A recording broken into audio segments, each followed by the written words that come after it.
This is something that's been in the work for 4 months now.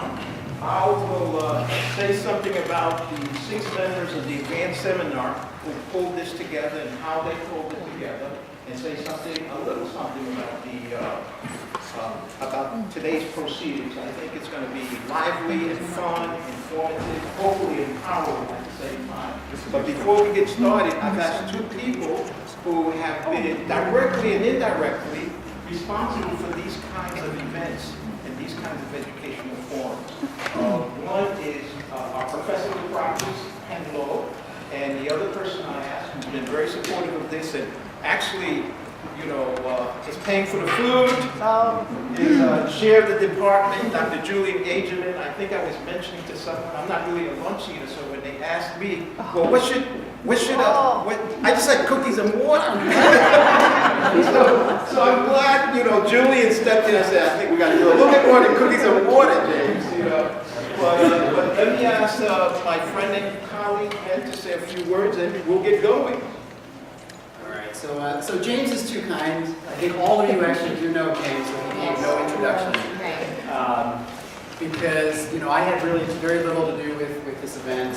It really fit nicely into the department's. We have a series that we call the UEP Colloquium, where we try to bring together interesting discussions where folks in our broader community can come together to share, to learn together, to inspire each other, and if needed, to promote one another. And this certainly will accomplish, I think, all those things.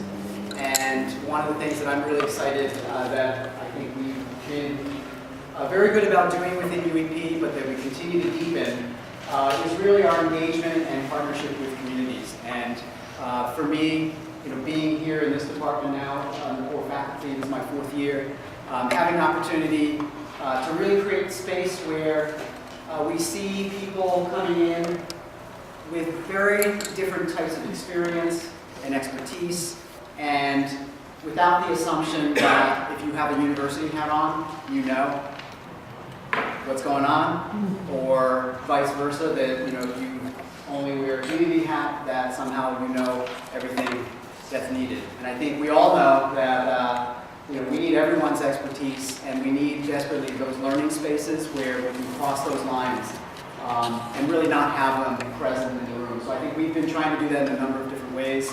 And it's wonderful for me to see how many of our folks here are in our Masters of Public Policy program. All folks who come in with significant expertise and experience, who are here in different ways, deepening their own knowledge and reflecting on their experience and sharing that with the rest of us is something that's just a true gift. And I think that the same can be said for all the folks who are joining us today on this panel. So I just want to thank James and all the students in his seminar for pulling this together, and I'll stop there. Thank you, Ben. Thank you very much. And again, I may just do a little interruption depending on when our chair gets here. He did say he was going to be a few minutes late, so we'll say a few words at some point, maybe towards the end. But before I introduce the students in the advanced seminar, and also our moderator, John Smith, let me just say a few words about how we got here. When we first came together about 4 months ago, given our individual experiences with a whole range of community issues, not just in Boston, but in other parts of the country as well, the question of the closing of the smaller community-based nonprofits was prominent in the genesis of this advanced seminar today. Organizations like HOPE, the Hispanic Office of Planning and Evaluation, I think Russ, after 40 years, Russ and I served on the board of HOPE for a while. After 40 years, closed down. Lena Park, you have Bruce Blazel here, who has really helped to transition that in a very positive way. Closed down, I think, 45 years. 50 years. One Lowell, which is in Lowell, Massachusetts, one of the most prominent progressive political education organizations in terms of organizing residents around a community empowerment. How many years have you closed down? One Lowell? 2002 to 2010. Okay, so that's a little bit younger, but still right. The last week, 2 weeks ago, Roxbury Comprehensive Community Health. How does a health center, how does a community health center closed after 45 years in a part of the city of Boston with tremendous health challenges, you know. And those of you who work in Boston, some of you are from Brockton and Lawrence, you know, there are all kinds of rumors about other smaller-based, community-based organizations that are vulnerable, maybe about to close, and in some cases, decades and decades after serving and working with people. So we wanted to look at this a little bit and try to figure out what might be some explanations for this, let me say, pattern, trend.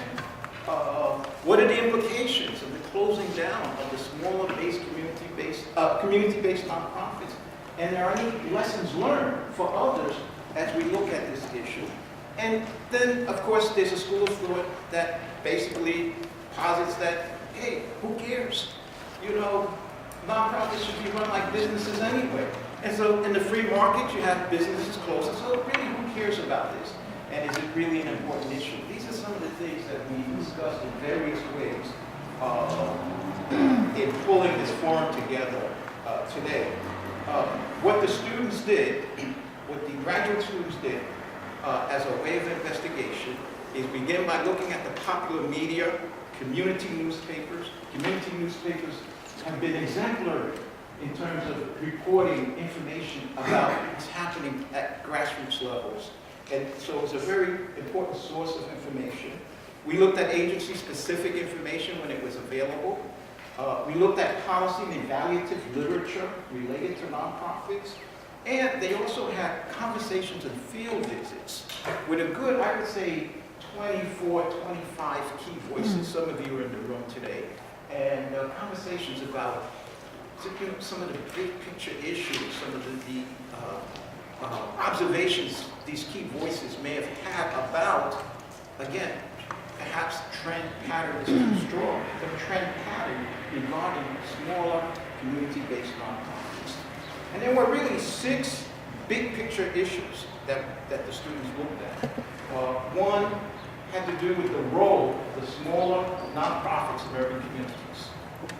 A second had to do with the potential and actual impacts of nonprofits in urban communities. Challenges facing nonprofits, especially in communities of color, was another big picture issue. The role and impact of public policy and politics and foundation practices was also discussed throughout our seminar. The obligations of the sector of nonprofits, obligations of nonprofits to ideas like community empowerment and social justice. You know, it's part of the problem here that, you know, maybe the conversation, the discourse has moved away from community empowerment and social justice was something that the students focused on a lot. And also, the status of community-based nonprofits as an issue related to democracy, with a big D, and civic participation. Is what we're seeing, if this is a trend or pattern, how is this related to democracy in our society, to civic participation in our society? So these are some of the issues that the students looked at. Again, it was a very, I guess people might say, mixed methodology, and we all thought, but this is mostly, you know, I'm just facilitating what they told me to say and do. This is really their show, but they thought that a public forum to raise these issues and have a discussion along these lines, along these questions, would be a timely thing to do. So let me start by introducing John Smith, who is going to moderate, and he will introduce the panelists. But let me start by introducing John to you, and also the other members of the advanced seminar. And you can say your own name and the department you're in. My name is Brittany Wood. I'm in the Department of Education.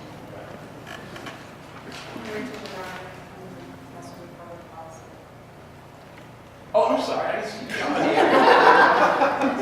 John Feinberg, Urban and Environmental Policy and Planning. Okay. Elaine Payne, Well, I didn't hear you, Elaine. Elaine Payne Okay.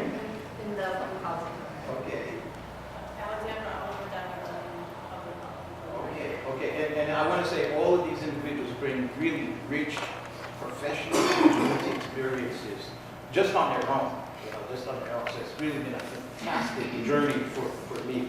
And so what John is going to do, he's going to moderate a panel for about an hour, maybe slightly less than an hour, I think. We have 55 minutes or so. At that point, Elaine then is going to have a general discussion with you. John Feinberg is going to join in that towards the latter part, and then some concluding thoughts by the other individuals of the event seminar. And so on that note, let me just turn it over to John.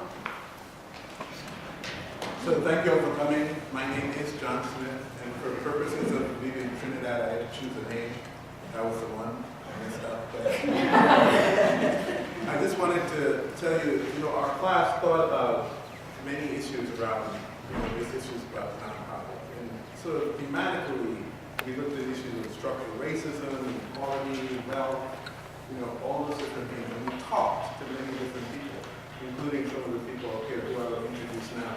Our first panelist, and she told me how to say her name, and I hope my accent doesn't go anywhere, is Sue Carant. That's okay. Close? Okay. She's the president and founder of Carant and Associates.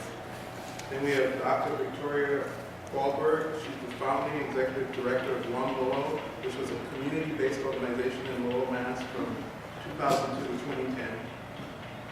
Dr. Tony Vandermeer is a senior lecturer in the Africana Studies Department at the University of Massachusetts in Boston. And Dr. Ross Lopez was the past chairperson of the Hispanic Office of Planning and Evaluation. And he served in a variety of capacities in several nonprofit organizations. So thank you all for participating in the panel. So one of the things we found out, well, amongst the many things in our discussion was that disparities between whites and people of color in terms of income, educational attainment, wealth, health, and incarceration continue to persist.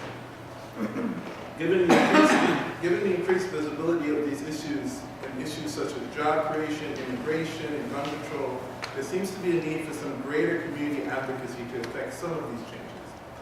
And as the challenges facing organizations that promote social justice and equity for immigrants and established communities of color mount, funding streams for many of these organizations have been reduced.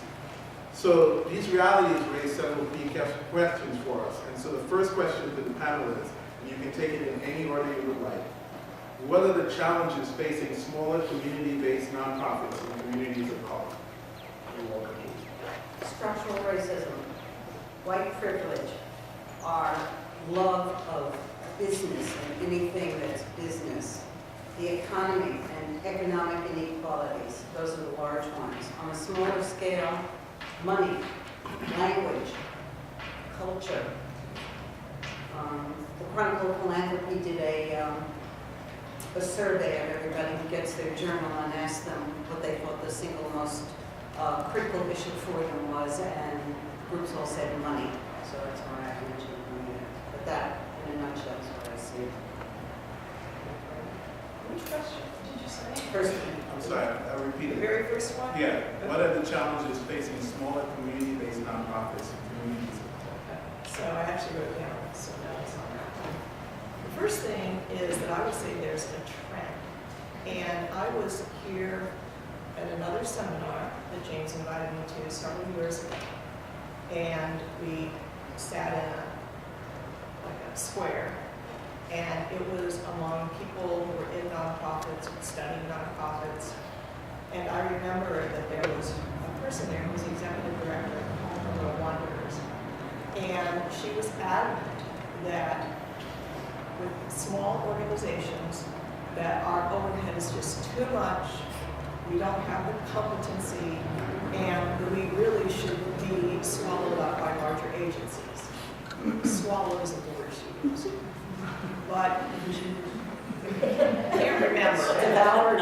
I remember sitting there quietly, didn't want to embarrass my friend. But I was so furious when I left that room.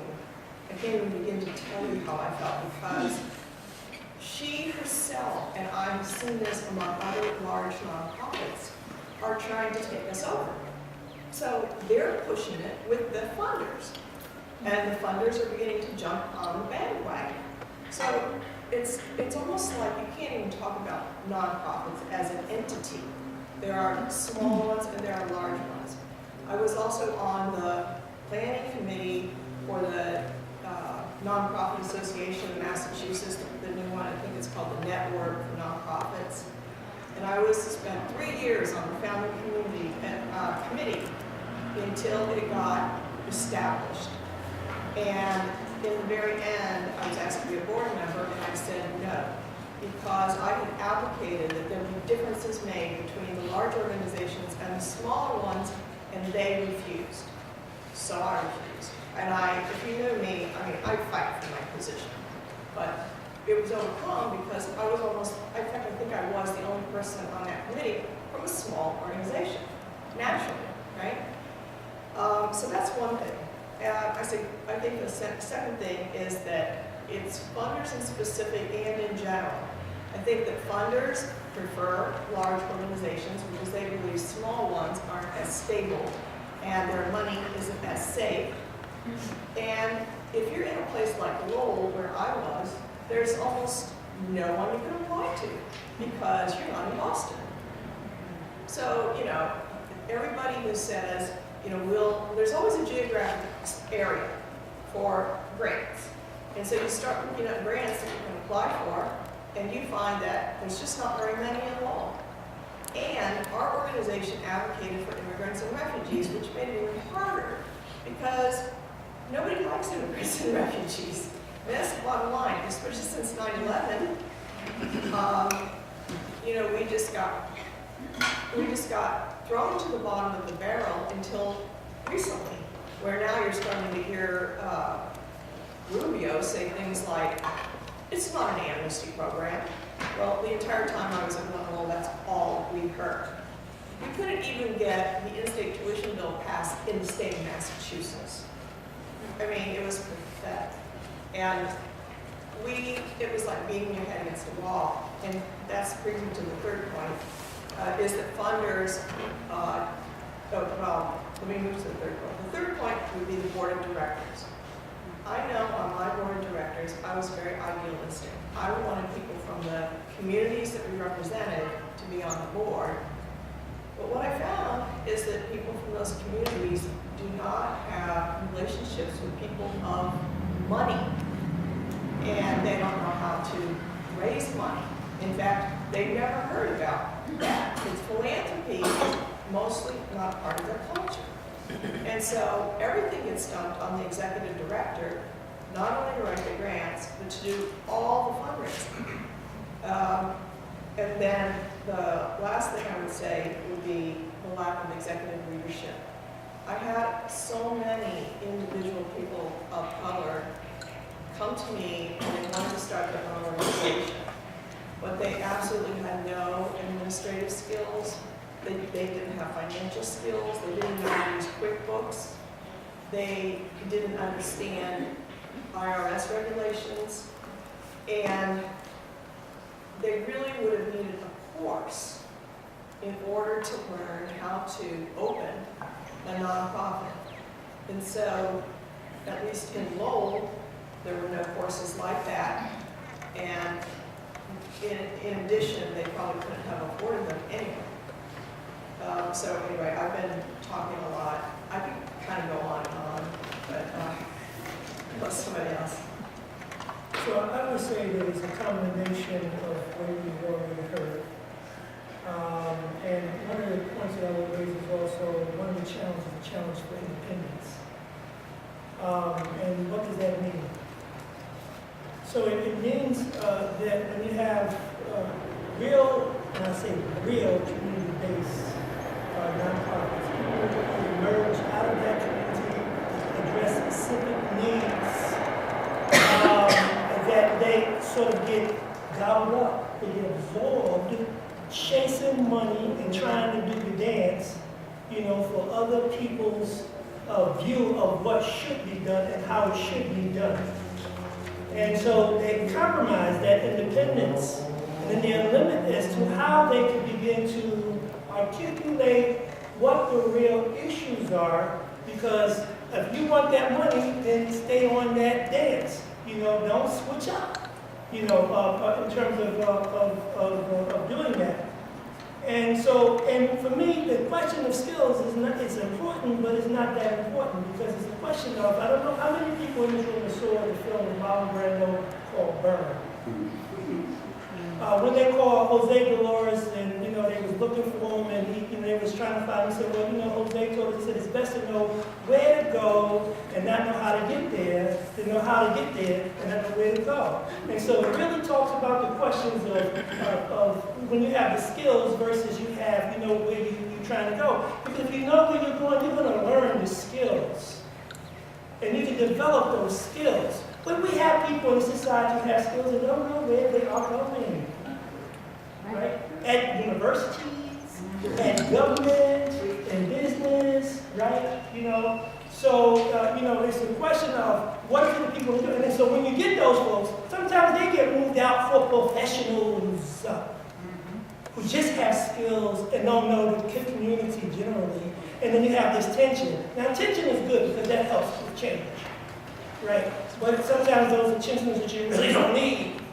You know, and it's about leadership. And goes to Sue's point is that when we talk about racism, because who are the people with the skills, the professionals in the communities of color?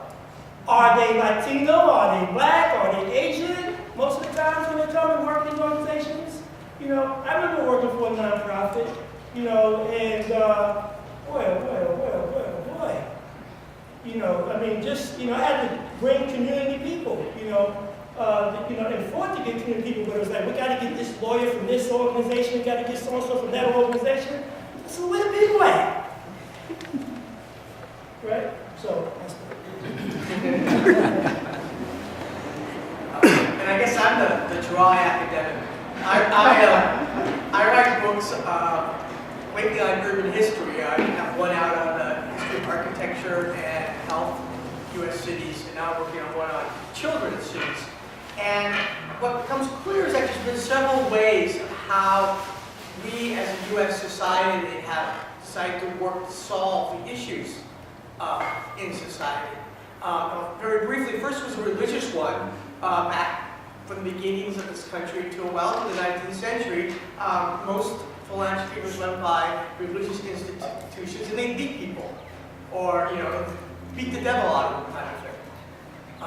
Fortunately, that era ended, and it was succeeded by an era you might call the professional era, where there were new schools of social work and new ideas, Freud, and people in settlement houses, and they tried to sort of get rid of all these small organizations and create these big institutions, the United Ways, as it were.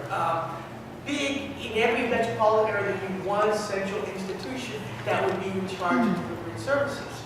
And that model prevailed until probably the 60s. And then you might say that was the beginning of the progressive era, which maybe, since we're a little bit younger, seems an ideal era. I'm sure older folks might tell you what the problems that was.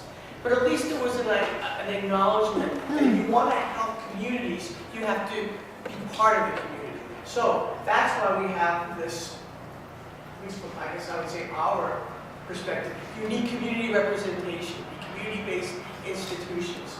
You need organizations that are, agendas are driven by the community, for the community, employ people in the community. And a lot of that was lip service, maybe even the last, in the period of time between 1965 or so and 2005. But at least there was lip service to it. And I think that era has ended, and not for the better. And we've gone back to this idea that, you know, communities don't know what they want.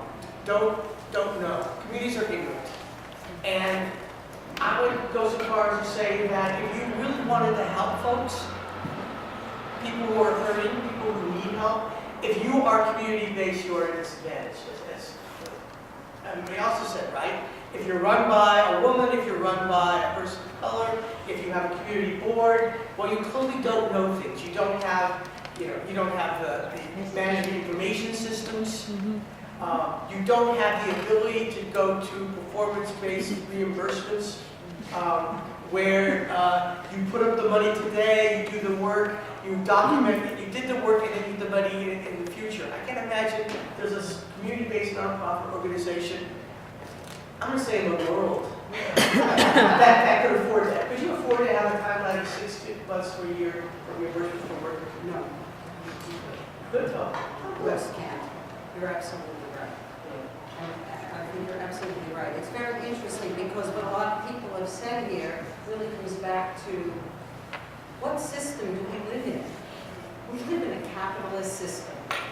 That's where we live. We live in a capitalist system where racism is structured in that system. Okay? So how do we get out of it? We pretend it doesn't exist and just fill up our boards because we're doing the right thing? Or do we figure out how to use it against itself? Okay, I started out 40 years ago in this business as a nice little white lady, and now I'm a crazy radical. The grayer I get, the crazier I get. And let me tell you, capitalism is a cruel system, and we have to fight what's now happening in the foundation world, which is to turn towards these large organizations and the systems that they're able to use. I work with groups that do fantastic, but they don't even have the staff to count the number of incoming calls they get on their hotline. They don't even have it. I said, do those, 1, 2, 3, 4, 5, 1, 2, 3, 4, 5, whoever picks up the phone, just do it. And then say, 275 stick figures. I mean, it is at that level. And as my husband always says, poor organizations are like poor people. They're just this far away from total collapse. And the truth is about social justice organizations, on top of all of that, you are anti-capitalist by the very nature of what you're saying, social justice. They don't believe in social justice. Look at the Republicans, they use all our language. All of our language, okay? And they use it against us, okay? So I say we have to figure out how to operate in a system that's funded by the billionaires and the millionaires, that controls the money, even in foundations. There are very few good foundations. I've talked to Beth about this. I wanted Heidi's foundation to teach other foundations how to function, okay? And how to be fair. We've talked about it. She said, give it up. She told me, oh, okay. She's a rare one. I've seen a major community foundation in this city, in Boston, and I will not name it, that actually, yes. Okay, they're evil. Okay, and let me tell you why they're evil. These are the things that they do. They have their own political agenda around education.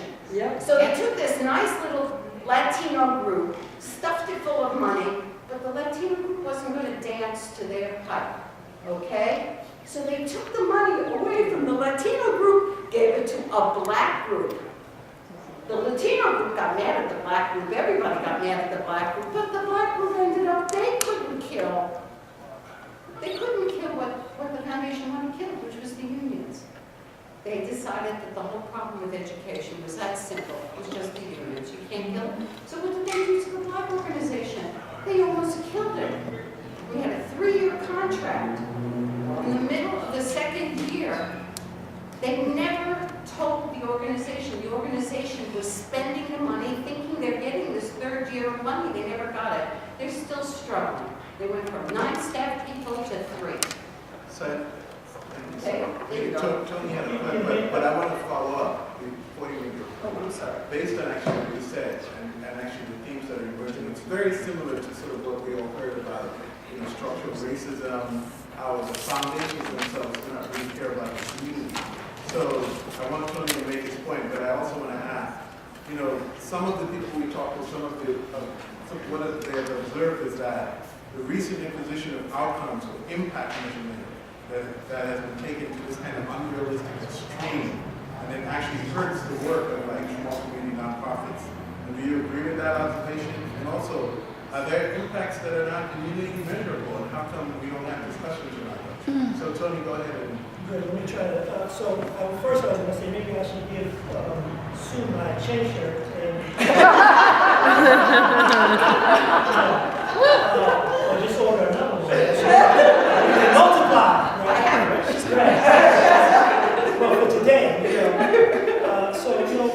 her point is on target because what it does is that what nonprofits tend to do is they begin to marginalize these people's politics, so that they cannot get engaged in issues that deal with structural racism and deal with targeting institutions, that are at the core of what's going on, right? Because, so it's almost like it's a divergence. So now you have people who need work and they go into nonprofits, and so, you want to organize something. I can't touch that, because you can't touch that.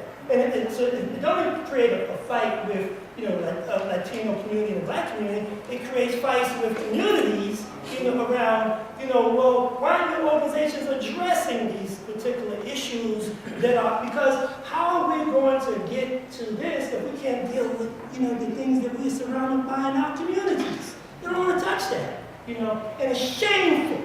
And it's shameful when people like James, who have all that money, and they don't want to go in, and they go, well, you need to have that. No, you got the money, get someone to check me, do this, but they don't want to, they want to take those kind of risks.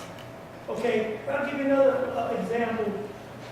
So, we were organizing around the redistricting process. And so you had one foundation that had money that was given to another organization. They told us to apply for it. We applied to it, they didn't give it to us.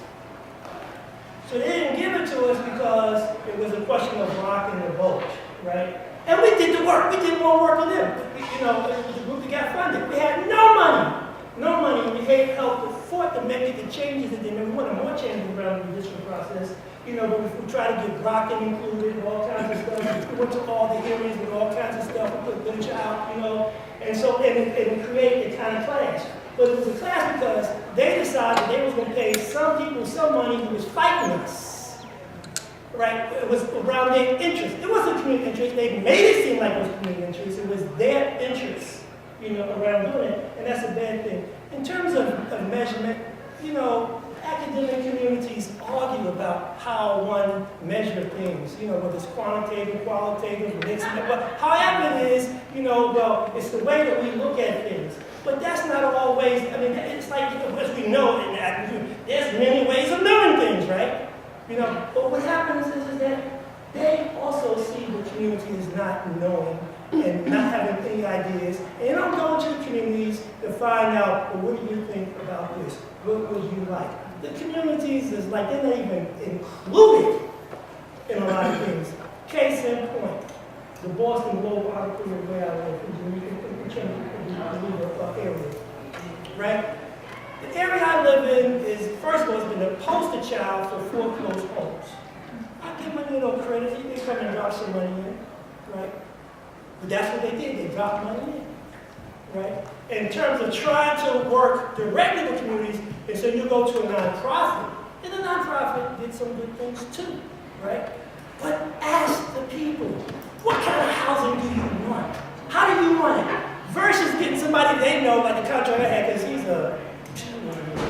right? Who built where I live at, right? He used cheap stuff, things are falling apart, it's all kinds of political relationships that they have with the city and how they got the contract and all kinds of stuff like that. But instead of dealing with people, how should we do this? How should we do that? They don't do that. So how are we going and talking to the people and getting that feedback? Are we just doing surveys and saying, well, this and this? Are we going and asking questions, having discussions with them? How deep are we going? Are we listening to them? Are we bringing them involved? Are we creating forums like this and let Ms. Smith, Mr. Lopez, Miss Alexander, Mr. Johnson, Miss Ngabu, whoever it is, and say, so what was that you said, so? They're not listening. And that's not happening. And the other danger is, like when our organization, Hispanic Office of Planning and Evaluation, was failing, we tried to get some of our programs transferred to other people. And this comes back to what you said. Dealing with addicts, dealing with marginalized people, dealing with homeless people isn't sexy. We can't put cute pictures in magazines and on the internet and raise money, right? But no one's going to throw a dance for us. And so what happens when you move to the easy things, because the foundations want to do easy work, is that the folks who really need the help are going to be left behind, right? If you have to serve 100 people in the next 3 months, are you going to serve people who are in distress, who are in crisis, who have multiple problems? Are you going to, who don't speak English, who maybe are afraid to come to authorities because they're not here legally, they're not documented? Or are you going to serve the folks who, they're having a bad day? And with just that little push to get into Harvard, not to say they're all Harvard, but, when you move to these kind of performance things without a track record of ensuring that you're serving the people who know most needed, all you're going to do is cream and serve the people who really don't need the services. And the results are going to look wonderful. We got 100 people into Harvard, right, or whatever it might be. Forgetting the fact that we've now abandoned everybody who doesn't speak English. And everybody here whose parents can't prove they're here legally. Go. But by the way, that little going back and forth, I guess someone was scheduled to be here, but our chair is here. He knows we have this space. Our leader is here, but I'm sorry. Go ahead. Thank you for being here. We'll say something. Go ahead, your turn. You can see that we're all passionate about work and everybody wants to talk. So I think we should all try to limit ourselves. So the first thing I want to say goes back to the first, it's just one comment about our first question. I also want to add that many new nonprofits get started using a fiscal agent, which is a much larger organization. And they charge way more than the services that they produce. In 2007, we were able to separate. We got our own 501c3, and my overhead costs for HR dropped from 10% to about 5%. What we did was outsourced the HR, and we had a complete HR program, complete benefits, everything, payroll done. It's just that we were able to choose who we wanted to do it. And I know that here in Boston, that there's an organization that acts as a fiscal agent regularly, and I think they charge 15%. So it's just, that's just one thing I wanted to comment on. And another way, I feel like the large organizations are sort of preying on the small ones. Second thing I want to address is the issue about performance and measures and measurable goals. I think that in a sense I had an advantage in that because I've had a lot of training in that. And I'm also really good at finding resources, not necessarily financial ones. So whenever I created a program, I made sure that I created measurable goals that I knew that the funders were looking for. And the difficulty we had in that is that all of my staff people English was not their first language, and almost none of them could even write in English. So since my husband is his profession, and he's very high level, he does databases. So I got him to come in, I told him exactly what I wanted. He created a database so that every Friday, all my people had to do was go in and make little check marks. All right?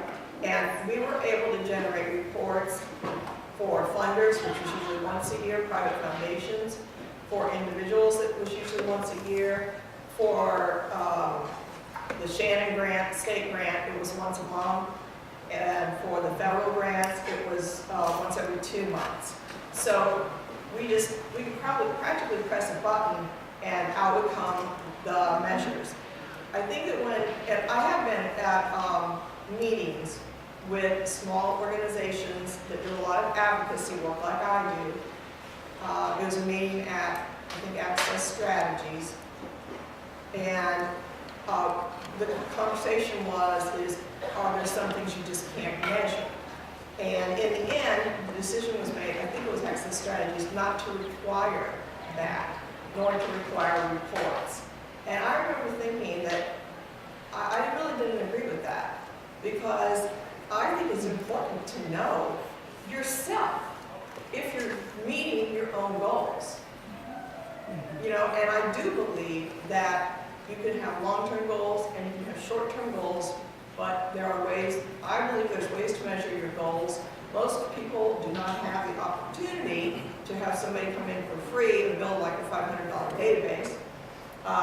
But my husband built one for another nonprofit that's smaller, but not nearly as small as we were. And they ended up never using it. And it was as simple as mine was. So that's what I want to say about that. The third thing I want to address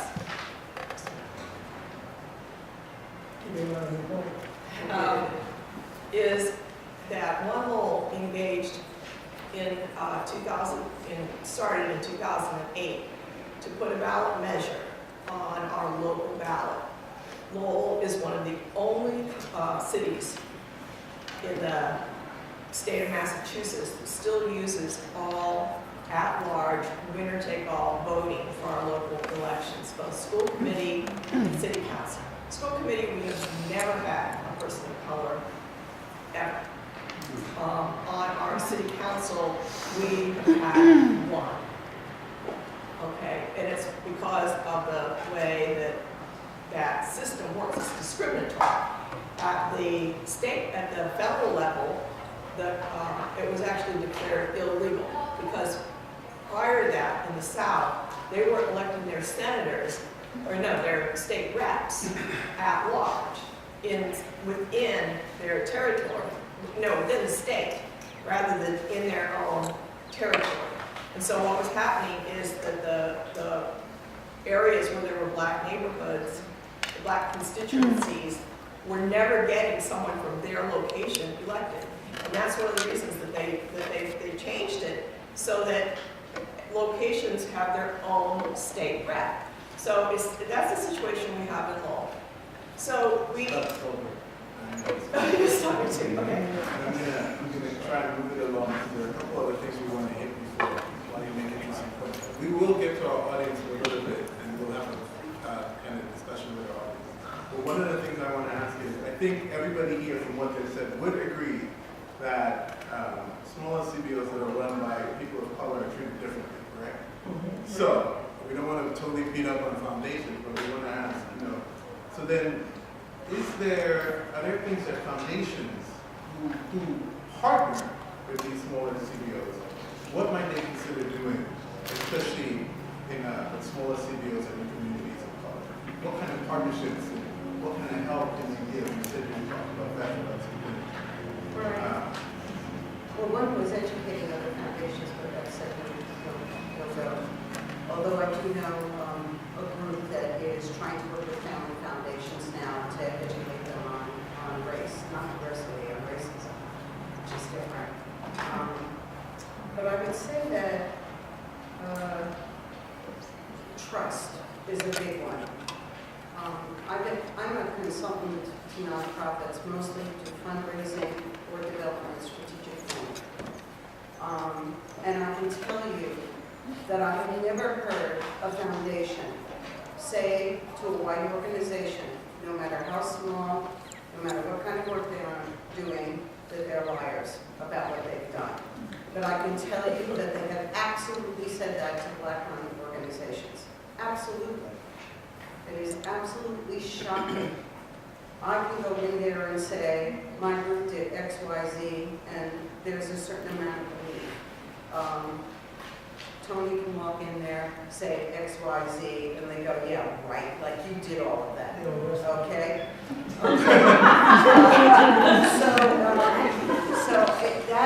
So trust, I would say, is a big thing. Relationship building with these organizations. Providing the capacity building that they need. If an organization doesn't know how to do any other fundraising other than grants, then help them figure out how to do it. It's not true that small organizations can't get money from other places and in other ways. I've seen it happen. I've helped other groups do this. So it's skill building and capacity building. And I know that we used to have terrific capacity building grants in this city. They were dropped about 5-10 years ago because people found out that groups needed too much help. I was told this by a funder. And I think just the attitude, I was told by a Black woman who works in the foundation that communities of color, organizations of color, the perception is the 4 Ds. They are dysfunctional, they are disinterested, they are disorganized, and they are desperate. And this is what the foundation world looks at you as. She is in that world, and she hears this, okay? A lot of people don't know who my husband is, so funders say the most bizarre things to me, like, we're not dealing with African American groups anymore, they're hopeless, we're going to go to immigrants. Okay, I'll tell my husband that. He'll be happy to hear that you said that.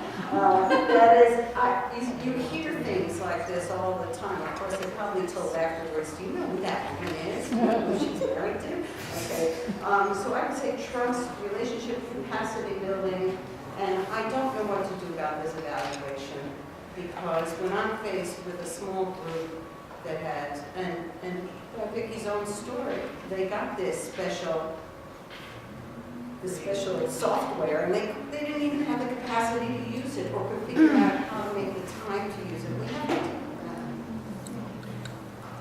Go ahead. I would just like to also add that one of the real potentially negative consequences of all this, at least for the Latino community, I mean, what percentage of any Latino, of any person you could name, didn't work, at least part-time, at the beginning for a nonprofit organization and government to combine? I mean, there's this big going back and forth. I mean, you work for a nonprofit for a year or two as an organizer, and then you go work for government, you go back, maybe you run for office someday, or mayor someday. I mean, you think of the President of the United States, right? Started off as a community organizer. There's a whole generation, 30, 40 years, I've been living in Boston for 34 years now, right?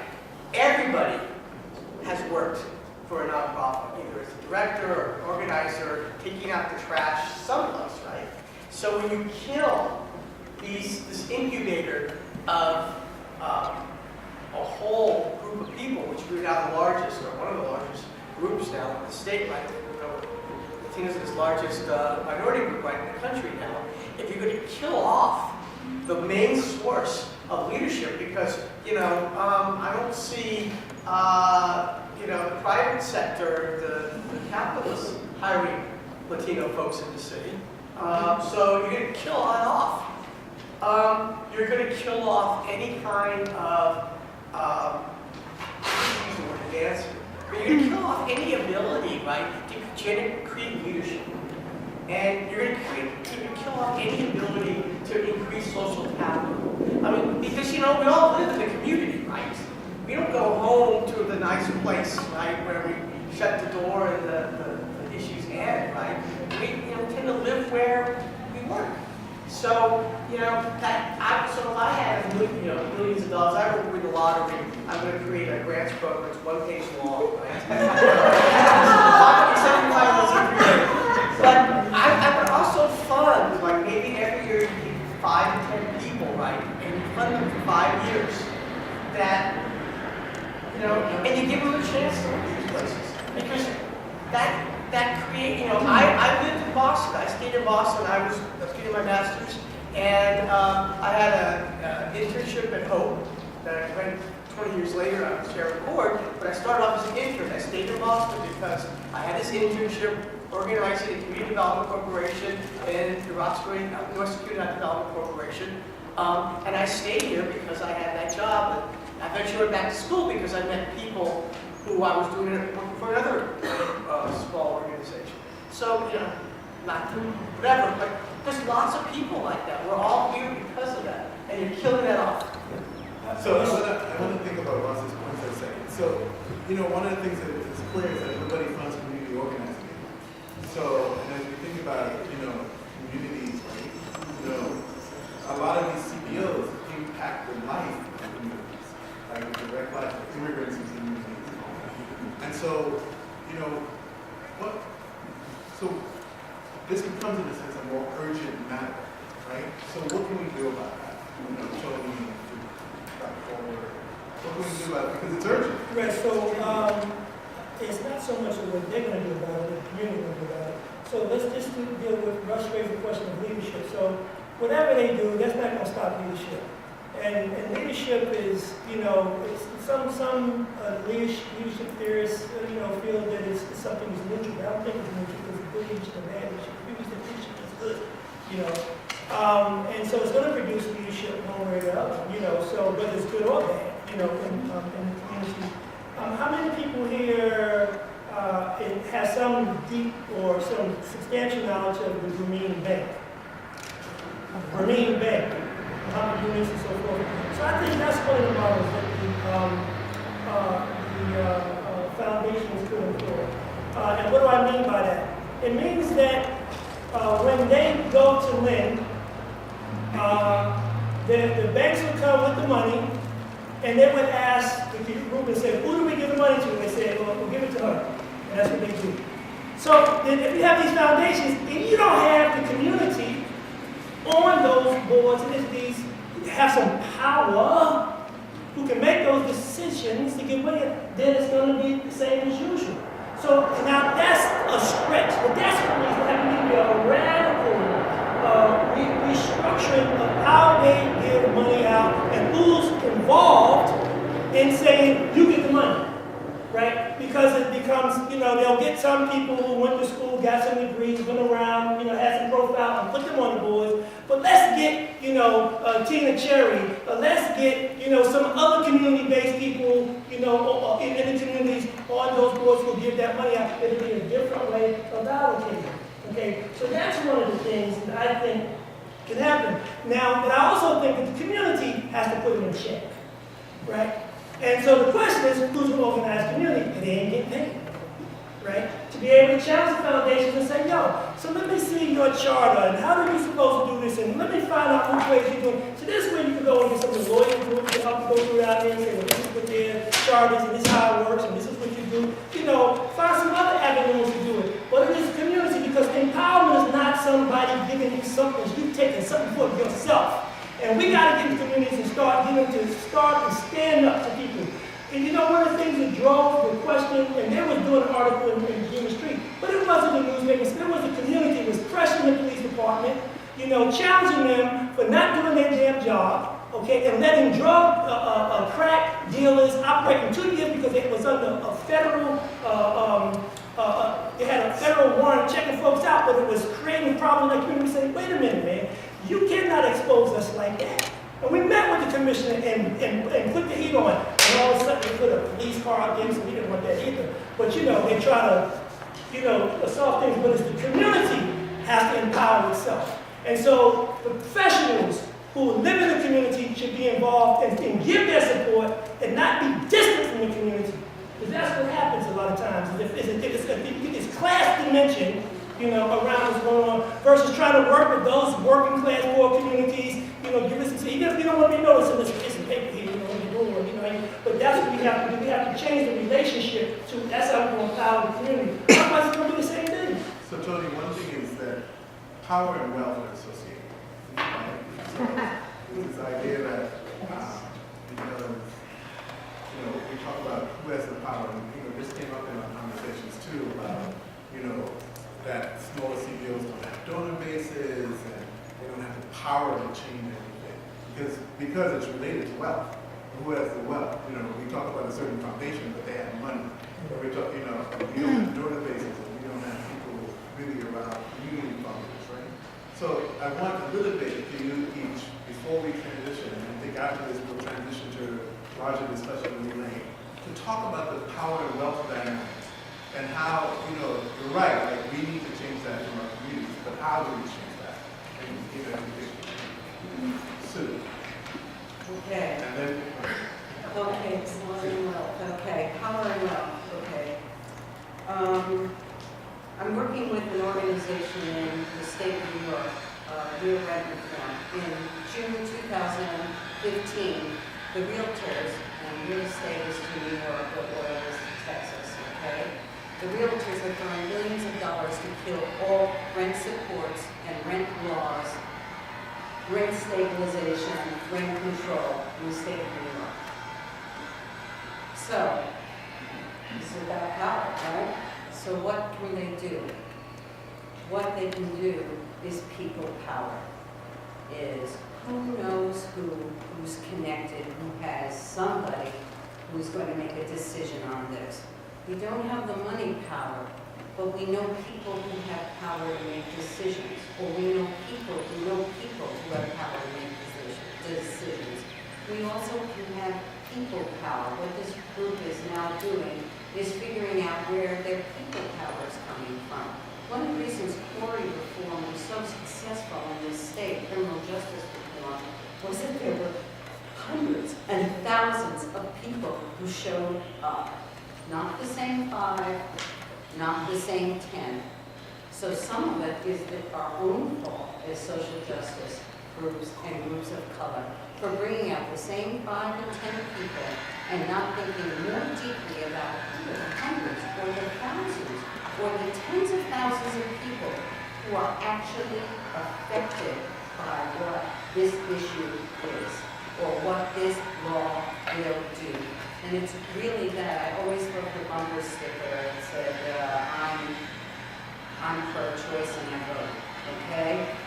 It's really that idea, getting to people who know that you vote, you care, and it's not just one of you, and it's not just the same 5 people over and over again showing up at the state house or the city temple.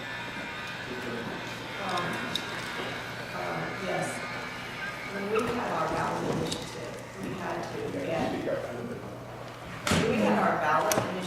we had to have 5,000 valid signatures just from the city of Lowell, that's the law in Massachusetts. So the law in Massachusetts makes it much easier to get a question on the state ballot, statewide, than it does at the local level. So that's one thing, is that the laws in Massachusetts just make it really, really hard for us to try to put anything on a ballot. I will say that initially we had the grant manager of a foundation say that they were going to give us $40,000.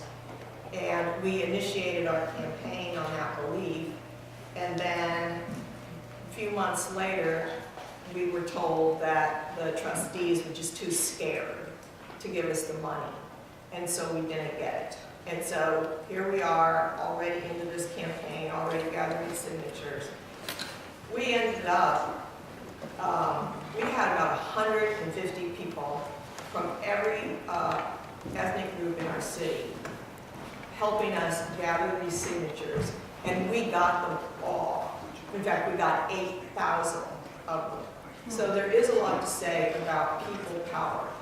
The other thing is that I remember begging another, I wish I could remember, there was a foundation in Boston that normally doesn't fund Lowell, and I used all my connections to call these people, and they finally relented and gave us 10,000, and then I got 5,000 from somebody in Europe.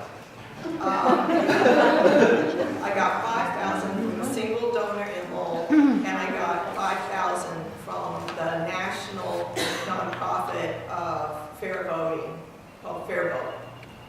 So it was really difficult. We had so much volunteer power that it was really amazing, but it was so hard to do because for a campaign you've got to have signs. You got to have these things to get the word out to the masses.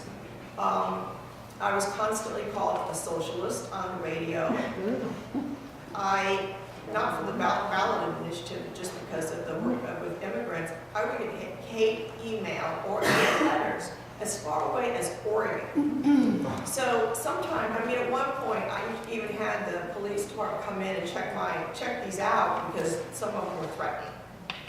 So then when I left the organization in 2010, I left enough funding. I left September 30th. I left enough funding there to go through July. The board of directors had a turnover so that there were only 2 people of color left on the board. right after I left. And they took their time hiring someone new. And then basically, they decided to shut down the organization because it was going to be too hard to keep it going. Even though I left it, in my opinion, in good shape. And there was more money I'd written that did come in after that time period. And then the third thing I want to mention about power is we did a program with local public schools, and as a result, we found out that they were taking some of our kids off the rolls because they were in gangs or whatever the reason, and they were going, they weren't recorded. And so we were able to prove that, and I had some different meetings, and I was pushing things. I always make a lot of noise. And right now, I applied to some locations. I applied for twice now for a job that some of the people in the school department are involved with choosing the hiring. One of them, they even told the person, we're not going to take it because we don't want Victoria looking over our shoulder. And the second one, I'll find out Friday, but I was the only interview that the superintendent came to. So, I mean, there's all these other things that go into play. I have a little community, and I walk through my grocery store, and I either get dirty looks or, hi! So in a little community, and my staff people, it was the same thing. So, you know, that's just another thing about, I would say, power and wealth. There is a lot of power in people, but you gotta have some money. I'm going to abbreviate the discussion a little bit and just ask Toby and Russ to respond to that. Because we're going to go into the more open discussion with Elaine. So just specifically on the issue of power. So that's a very complex. It's very complex. Right. It's not easy. You're not going to get an answer today and go out there and change things. Part of it is that it requires a deep cultural change. And it requires us to change the frame of reference that people have, not only about the society, about themselves, right? And so, but the people, see, I'm not buying the people have power and they have wealth. What is power and what is wealth? You understand? You know, they have power and they have wealth. The question is, how do we utilize that? How do we get beyond the fragmentations that people have a lot of money and other kind of power and try to pit us against each other? And so we create these various class and ethnic dynamics that exist in our community. How do we deal with that fragmentation to be able to have a sense of unity, to be able to execute what we have? You understand? Let's take the Montgomery bus boycott. So you could say they didn't have no power, you could say they didn't have no money. But they raised enough money to buy some cars, to rent them out, to drive folks and do stuff like that. You understand? I know for myself is that when things are done, you go to people, they'll put in a little stuff. You know, I learned from Sue, you know, you get them to put a dime in because they'll make a commitment. When we was organizing the piece around the 50th anniversary of Rosa Parks in terms of trying to make, you know, Rosa Parks Day on December the 1st, we had a big demonstration, about 3,500 to 5,000 people. We had them to give us a dime, you know, because if they gave us a dime, they made a commitment and they had a consciousness about what they were doing. So what I'm saying is that, you know, we have to figure out ways of going to the people and harnessing that, and how to convince them to think differently about themselves and differently about the people who dominate their lives, and then that's when transformation is going to start to happen. But we don't do that in those nonprofit organizations, and that's the internal weakness of some of those organizations because they get complacent around their jobs, and they got to do more than that. And some organizations start before. When you start now, sure you do those things, you know, but then it shifts and people get comfortable and so forth. So we got to get out of that pattern and recognize that people do have power and they do have wealth depending on how you want to define it. And I'll just briefly say, I'll put a theory on all this. Marxist theory, you know why? Keep it grounded. Yeah. Well, it's all social construct, right? We act the way we act because we live in a society that maybe there's some kind of way we do it ourselves, right? But we define ourselves in terms of society. We act how we act, whether we're poor or we're wealthy or we're people of color. What is people of color except a social construct, right? There's no biological thing. There's no law of thermodynamics that's keeping anybody poor. But social constructs aren't French Marxist theory, pardon me, but it's real, right? I mean, how the society defines nonprofits is a legal construct, it's a social construct. We behave in certain ways because it's all a social construct. So, how do we get around it? How do we affect change? We gotta think differently. I mean, and absolutely right. Until we sort of say, we're not going to do it that way. We're not going to play our role in the way we've been told to play our role, which we know will fail eventually. I mean, maybe you'll keep the balls juggling for 5 years, maybe for 40 years, but you'll fail. One day somebody will come along and will drop the ball. And until that change, until we sort of say, we're not going to take the dominant social construct of a nonprofit here and sheepishly follow it, not to offend sheep, until we change that, right? Until we sort of say, we're going to do it our way, not the way they told us to do it, things aren't going to change. So I want to thank our panel.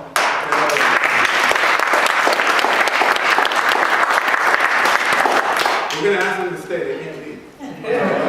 So we're going to wrap things up with them in the end. But now I'll turn it over to James. Yeah, just for, I'm actually going to turn it over to Elaine for general discussion, but I did want to give Dr. Julian Agerman, our chair, an opportunity to say anything if he wanted to, because he did tell me he was going to come in late and he has to leave early, and really a lot of these kinds of activities have to do with his leadership in this department. So Julian, I don't know if you want to say anything, and thanks for chasing that class away. Look at his muscles. I was overstepping my powers. That was a dean out there. What's going to happen to me? But well, thanks, James. And I've also got to say to Penlow as well, who are really pushing the pedagogy, the new UEP. I think we're really starting to engage in some very productive, we've always engaged in 40 years in the department in very productive discussions, but it seems we're going further and further into territories where we're not just presenting solutions, we're really asking the right questions. And I think you guys at the front there are really pulling out some of the right questions we need to be asking, not only of the funders, but of ourselves as well, in organisations, in communities. So I think this is a great gathering, and it's a great part of the celebration also of UEP at 40 years old. And, we are the department, I think, that really does have a traction in communities. And, Penn was hired in part to develop what we would call it a community strategy. How do we not just bring people in to, as experiments to talk to our students, but really how do we help you build power in communities? And that's something that I've noticed over the last 3 or 4 years. We're really starting to get to grips with that. And we're actually starting to do it, in ways that I think are very productive. Yeah. Well, I wanted to, but let me turn the floor over to Elaine, and then Elaine can sort of take over, and then she can decide. Anyway, thanks all for coming. This is a really great event, and I'm glad that we're videoing it, Ben. Thanks for hosting. Thank you. So Elaine, you're in charge. And so we're going to have a general discussion and have another piece added to this general discussion in about 45 minutes. Victoria, you want a brief comment? Brief comment. Universities don't value people who have experience. They value people who have a long list of publications that nobody probably reads. I have a PhD. I worked at a university for 6 years in Brazil. I can't even begin to tell you my list of accomplishments. But do you think anybody here would hire me to teach on a faculty? Yeah. No, I would apply. I would apply.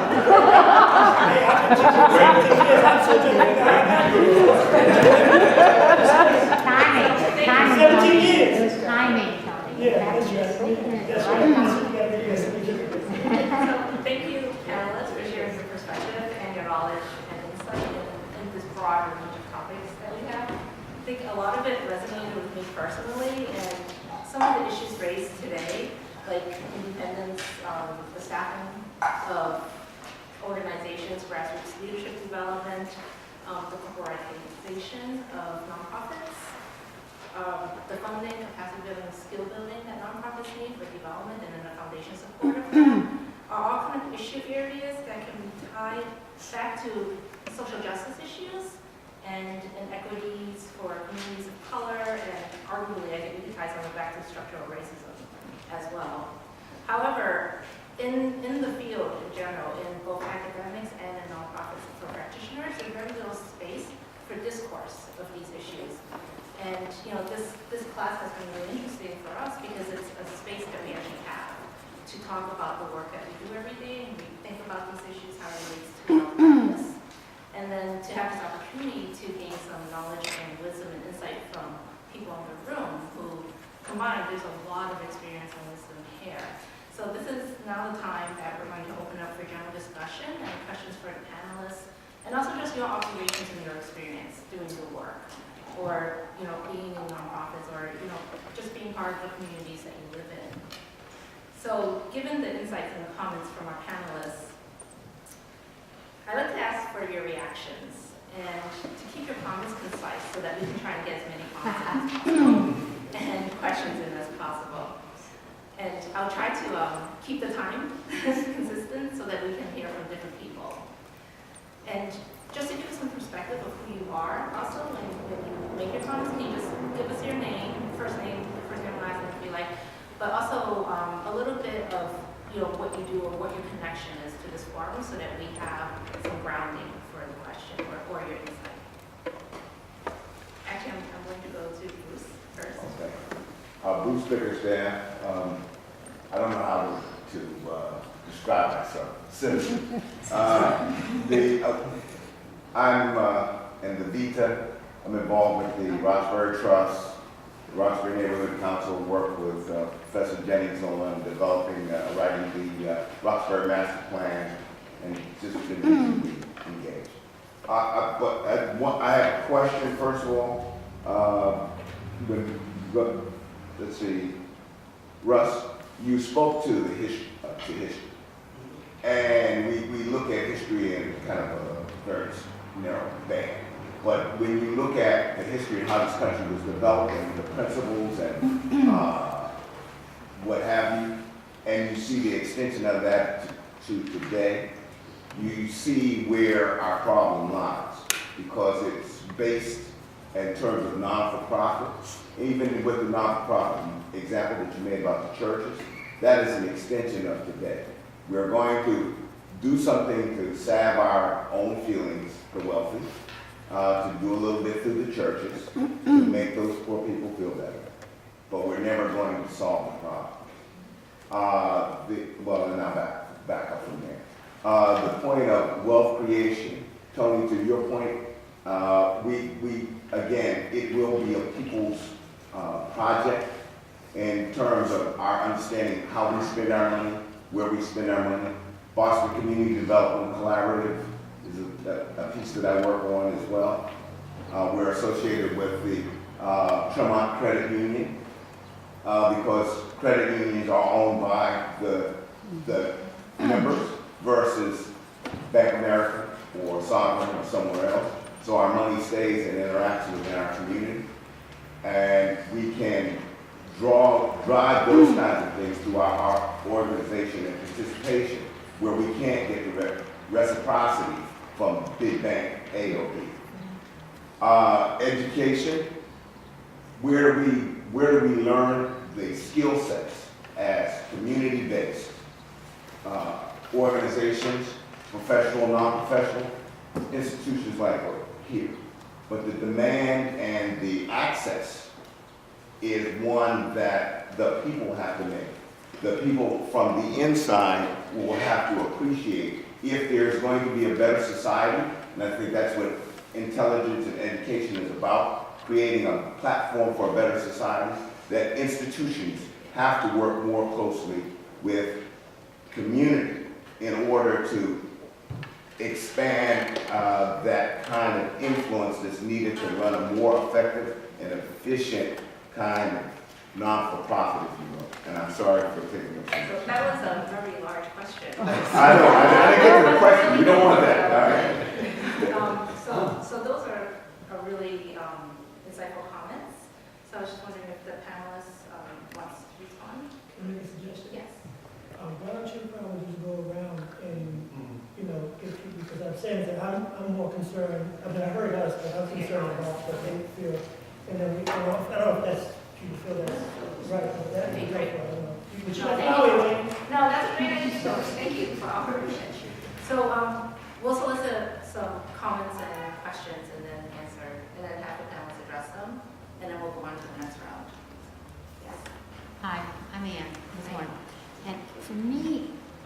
care about nonprofit organizations, and they become little businesses that aren't big organizations. For me, the interest in this field for me for 40 years or so has been in movement organizations. It takes organizations to make a social movement, whether it's a civil rights movement, a labor movement, or anything else. And if we look at the organizations that you are, and many of us have been involved in, including the best labor movements, including a lot of, it's the movement organization that is driven by the movement, by a connection to a set of ideals and values and stuff, that then picks out the tools and people to help us with its truths, and it gets its money whatever means it can. You know, and you don't get so caught up in this privatization, corporatization, professionalist ideology that says there's one way to do it, it's all a little business. I hate the term social capital. I don't see why we have to call it capital. It's the people. It's us coming together and making a change. And I think that the danger for all of us who are in this nonprofit world, who really were originally in the social movement world, who made organizations in order to get there somewhat efficiently, and we didn't all, that's the issue. That if you want to start a small movement to just, do nice service, go do that. But that's not the same as building power for the sake of overturning power.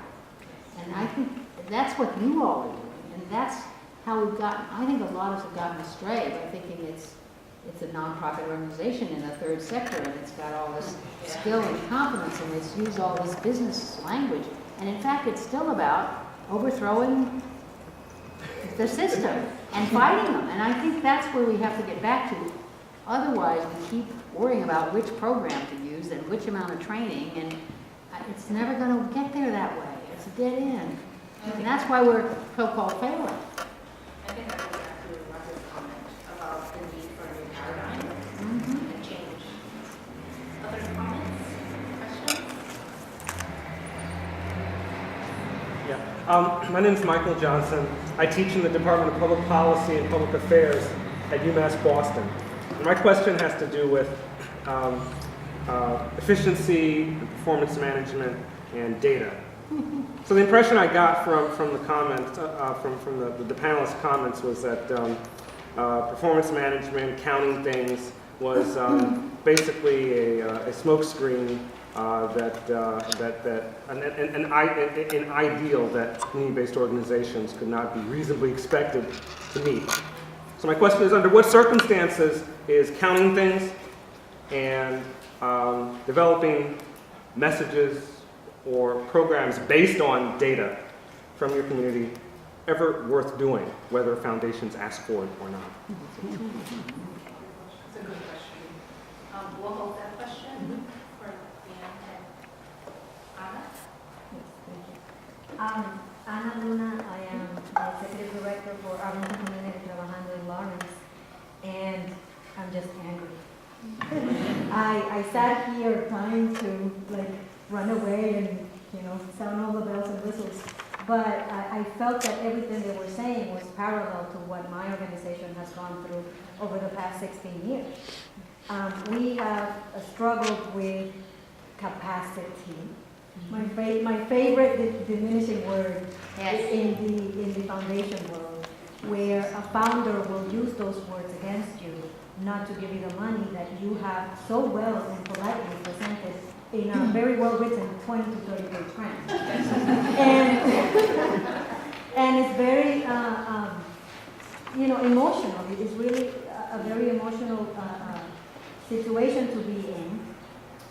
Where I'm sitting here evaluating how I got this far, and how is it that I totally feel like, as they were talking, I'm saying the same words. Before they finished, I was saying, when Victoria was talking, I was like, oh my God, she's in my head. So I just have a very quick question for the panel that I don't mind if you hold it, but I'm wondering, what advice do you have for organizations who are adamant about staying alive? That is one. And what is the advice you can give us on how we can be in the face of these funders and make them think of us as a priority? I hope it was clear. Yes.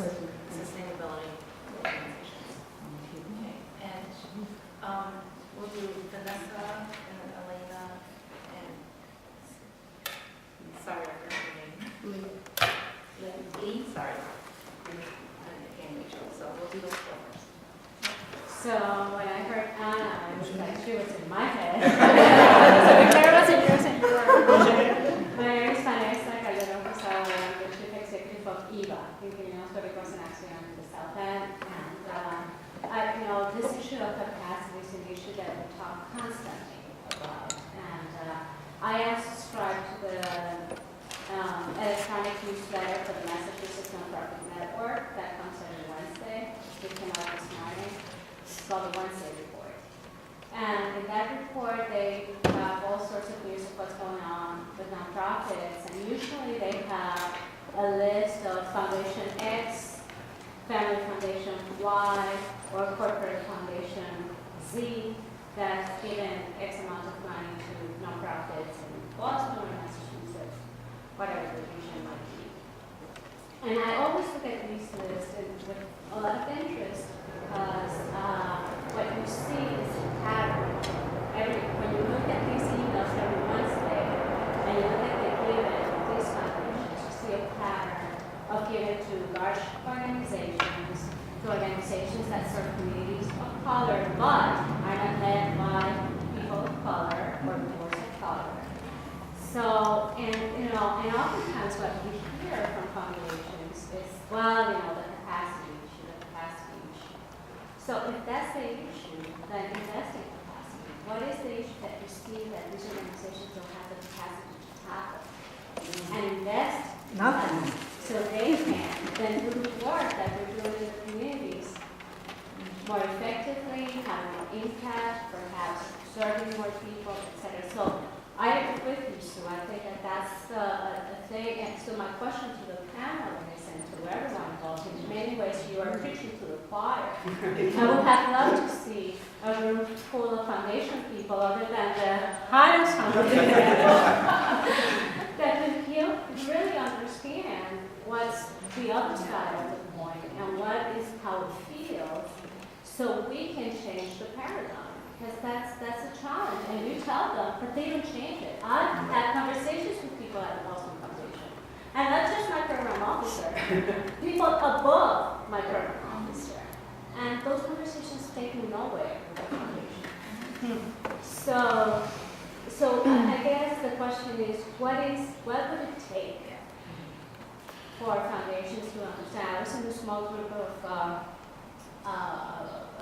it's a very small conversation with NELIP, which is the New England Latinos in Philanthropy, a few weeks ago, and they asked which foundations do good work, and and they posed a question on a few, and also we were like, okay, two. And literally, I mean, it's shameful that we only named two foundations that we felt are really doing the work on Latino organizations that are doing the work in the Latino community and in communities of color. So, what would it take? Yes. That's my question. We do our own. Hello everybody, my name is Elena Letona and I am the former director of Centro Presente and Immigrant Rights Latino-led organization and currently a consultant and a proud trustee at the Hyams Foundation. I want to recognize so many of my dear colleagues from the Hyams here. So I don't know if I have a question really, but a couple of comments. First, I want to thank James and the panelists for bringing this very important issue to light. And I apologize for walking in late, so I must have missed a few things that are related to my comments. I appreciate you saying that the current philanthropic drives are killing, these incubators or leadership development in our community. And to me, that's also tied to the way that we have historically built power. And in the Latino community, we have seen a number of Latino-led organizations over the past 20, 25 years dwindle as our numbers have increased, which tells me something that maybe it's not so it just happens to be a coincidence. I don't think so. And so I think that the current philanthropic model of going to scale, of assuming that human beings can be put on an assembly line and given an intervention, and out of the other end, they're gonna come out perfect beings. We need to challenge the assumptions behind that model, because as many people have already noted, including the panelists, it's really about the lack of faith that they have in us. And another way of saying it is really about racism. And yeah, it's really about racism. So the thing that I wanted to say is that the need for a new paradigm is indeed urgent. We are still living in that capitalistic, mechanistic, Newtonian model that believes that we can measure a reality. And we are dealing fundamentally with social processes. We're dealing with people and social processes that can be measured because they are ever evolving, they are ever changing, and you're never there. So the idea of the outcome to me is like, what are we measuring? A moment in time. And then the next moment, it has changed already. So adding to all the things that we would like the foundation world to change, because they're always telling us to change, and it'd be nice for them to reflect back on what they need to change, is that I would love to see the day when foundations fund to be rather than to do. So that relationships can truly be built in communities, so that our leaders have time to reflect, so that we truly can connect and build the kinds of alliances and coalitions that will be built on that trust. So I look forward to the day when our communities will be funded to be and not to do. Yeah, my name is Lee Farrow, and I'm an adjunct professor at Stoneville College out in Easton, where I do some work with the community of Rockland. And I'm also formerly of the Harlem Children's Zone before it became the mega thing. In the days when we were knocking on doors and sitting down talking to people and having real conversations about their lives and digging these real sort of relationships and getting to know who the constituents were and who the natural leaders were and what people's hopes and dreams were. And during that time, back in the early 90s, we asked people to dream. I think people are afraid to dream anymore, right? And I think that that's part of some of the issues that are going on in communities. But I do have a couple comments about, and it's not a question, one of the things that I've seen in the past 35, 40 years I've been doing this work, is that there's oftentimes a challenge within nonprofit organizations where they are so quickly put on the fast track to produce that they don't have a chance to really do the work, really know the community, really be in the community, really be of the community, and really embrace people in the community in terms of some of the actual workers who actually work within the organizations. My former organization in New York at this point now, it's, you can barely get a job unless you have, a four-year degree. And so something that's right in the heart of Harlem, that's really kind of says a lot to, to the issue of who are you really employing, who is really a part of this, how are you of the community.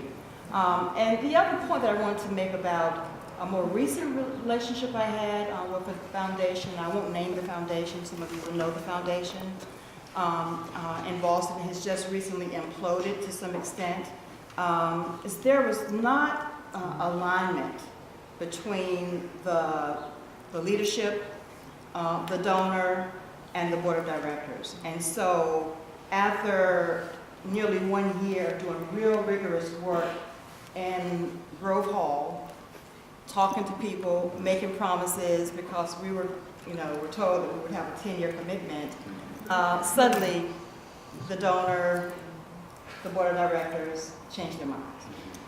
And so over 850 people who took the time to have real conversations with staff members running around the community and really having these real heartfelt conversations and really trying to understand what people's hopes, dreams, and desires were, oops, we changed our mind.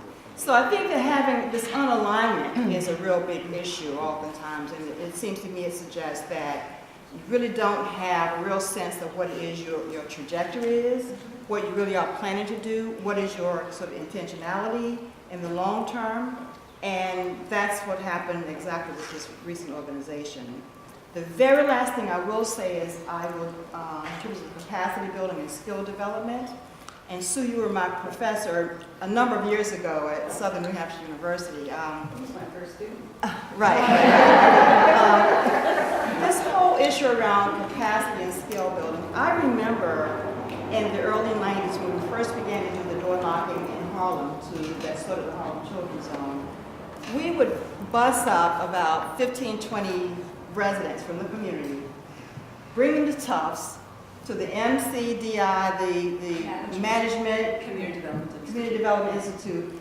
We did that for we did it up until you sort of stopped, right? And it was a time where people really gained confidence. They gained a different level of skills that they didn't have. They built on their knowledge. And when it went away, we tried to find some other things that would replace it. But it was really important to really engage people in something outside of their community to build their capacity. And we were really saddened to see the MDCI go away, but it was really a time to, and so I think that whole sort of issue around getting people, helping them to really build, not only building skills, you're helping people build their confidence, right? And so I think that those are some of the things we could look at in terms of university community partnerships, bringing those kinds of skill development institutes back again. Thank you. Those are really good comments. Actually, I'm going to do Rachel first. So I'm Rachel Bratt. I teach here at Tufts University in James and Julie's department, Urban and Environmental Policy and Planning. I've been here a long time. So it's really your department. I did have a hand in hiring both you and Julie. And thanks so much for doing this, and I apologize for coming in so late. But I came in certainly in time to hear a great deal of frustration and anxiety and concern being voiced by the panelists and now by others. And my question is very short. I just would like to ask, given the record of some of the nonprofits in Massachusetts, as well as other parts of the country, nonprofits led by communities of color still, that have also stayed closely connected to their community, at least as I perceive it, as well as having done a great deal of extremely positive work in their communities. I just wanted to think about what has gone right with some of the organizations that we can name, that we can collectively name, as being among the leaders of great models of, not to overuse the word high capacity organizations, but very effective in doing work, while also, at least it appears to me, staying very closely connected to community groups. We have somebody from EVA here. Last week we had another panel with Mabel Lee from DSNI. You know, we could go on and on with some of the other extremely effective organizations, at least as I perceive it, that something perhaps went right with some of the efforts on behalf of the funders, the city, the community, the organizations, the leadership, and I would just like to put that on the table, that there are perhaps lessons about things that were not as frustrating and were more positive than negative. It's a great comment, Rachel, so glad to have success. Awesome. In order to manage our time to allow the panel some time to answer, I'm just going to take 3 more comments. Beth, Bruce, and Jackie. Thank you. So I'm Beth Smith from the Heinz Foundation, and I have 3 colleagues here. Raise your hands. Marie Frances, Naid, and Kendra, and Penn and Elaine are here as trustees. And so this issue, I don't know if it's a question. So we ask ourselves, how is it that we could interest other funders, right? Our funding colleagues in the things that we do. So our trustees are asking us this often. And Sue, back to your comment, I think what I probably said to you is you cannot tell a funder what to do. I mean, it doesn't work. I mean, it's like, it's not going to work, because the reality is that funders do have a lot of freedom and a lot of privilege and in many cases, few constraints. So we're trying to think about this more. One way I think we're going to try to do it is by highlighting the work that our grantees do. I think the last time we looked at our data, correct me if I'm wrong, Marie Frances, I think 45% of all of our grantees are organizations of color. So they're run by people of color, both at the management level and at the board level. And it's not that we don't worry about organizations of color, and I was involved with Lena Park's, ups and downs when EBA, it really does worry me and concern me, but I agree with Rachel that there are a lot of successes out there as well, and we need to look at the organizations of color that they weren't, maybe they're getting somewhat larger, but they weren't always large in the beginning. So the other thing about funders is, and I don't know if it'll bear fruit, but Marie Frances in particular and the other staff have been involved in just trying to convene funders without putting pressure on people to say you've got to believe in X, or Y to be here. But it's called the Social Justice Funders Network. It's very informal. It's a learning community. And I think the idea is to try to link to funders where they do have an interest, where they do have a passion, where they have a self-interest even, and then see if you can thread things through that in terms of opening some ideas and exposing people. And Marie Frances, I don't know if you want to share anything. And the network. But yeah, the Social Justice Funders Network, it's about 16 foundations that fund in Massachusetts and New England. And it's folks that come sometimes just as individuals that work at foundations that are really kind of frustrated by the way that things run as well. And I'm part of MELIP too, and I was in the meeting with Vanessa where it was people that were there as grant makers and folks that were there as part of community organizations. And one thing that I said is, how can we all come together?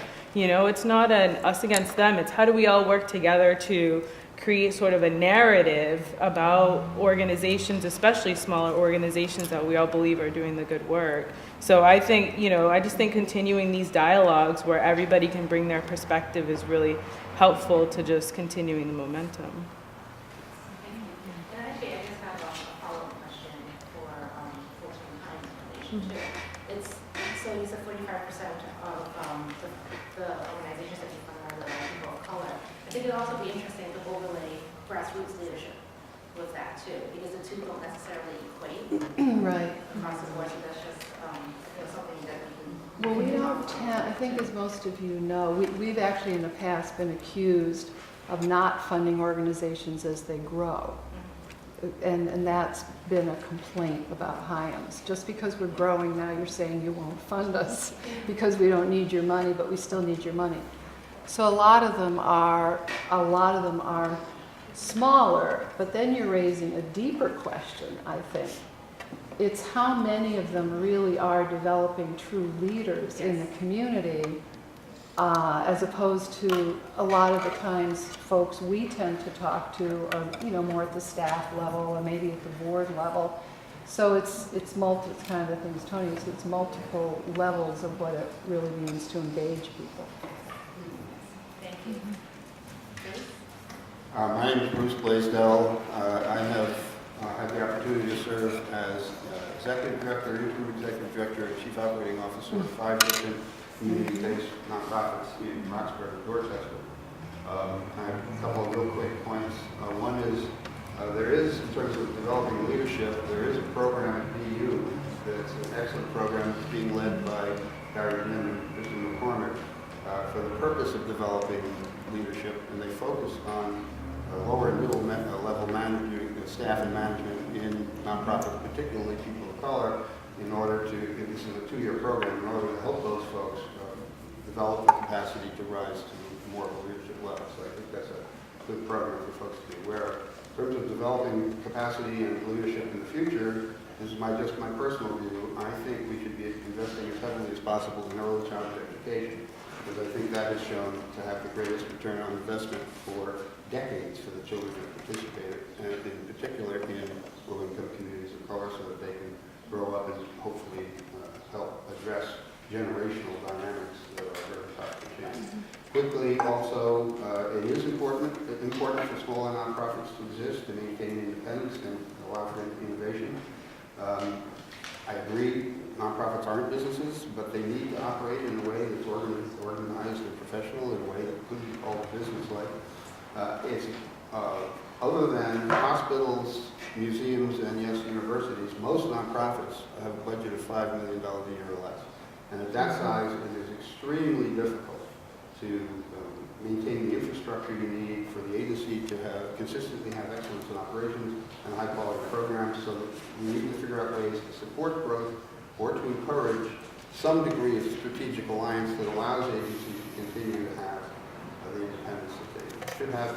And lastly, for many agencies in the human services world, their primary source of funding is government agencies, state government agencies, and of course that has a real chilling effect on your ability to do community organizing or anything governmental. And the state won't pay what it actually costs to operate programs. They intentionally fund programs at less than what it costs and limit administrative overhead to 10, 12, 15%, which is absurd.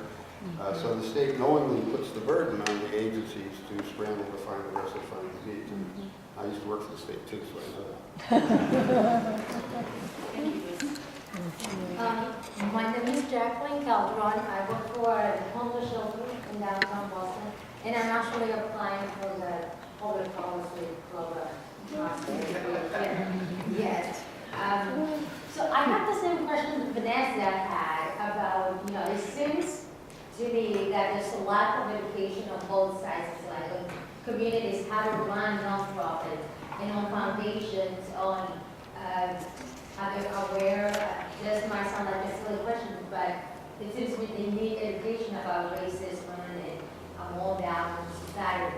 And so the question is pretty much the same one that she had. Who should take the lead to change this system the way it's working? And I also want to know, like, once a non-profit is denied, what happens after that? Does their non-profit organization take steps like requesting a face-to-face meeting to explain the reasons why the organization is being denied? Especially if the case is that an organization has perhaps been denied by other ones. Thank you. We're going to take 10 minutes out of the services part so that we can allow the panel some time to respond back to some of the questions and comments that were raised in the audience. There's some really great feedback in the comments. So some of the themes that came up over and over again was this idea of kind of a paradigm shift with the funding and the way the nonprofits work and the way we look at sustainability and capacity building within the field.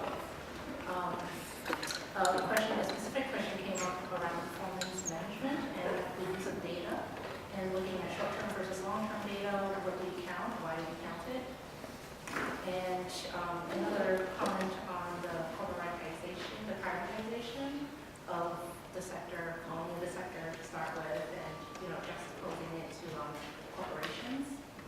So those are some of the large themes that came up, as well as grassroots leadership development, and that was kind of an overarching theme as well. So I think we can have the panelists each in turn answer to some of the issues that kind of resonate with you the most. Okay. It just struck me as folks were asking questions and talking about things that maybe what foundations could be doing. Let's say they get a proposal from a group that they really appreciate. They know the work that they're doing and trust them, but their budgets really stink. Or they haven't explained themselves well enough. Well, rather than complaining about that, I'm thinking of one organization that is fantastic. It's Black-led by a woman who's been running for 25 years.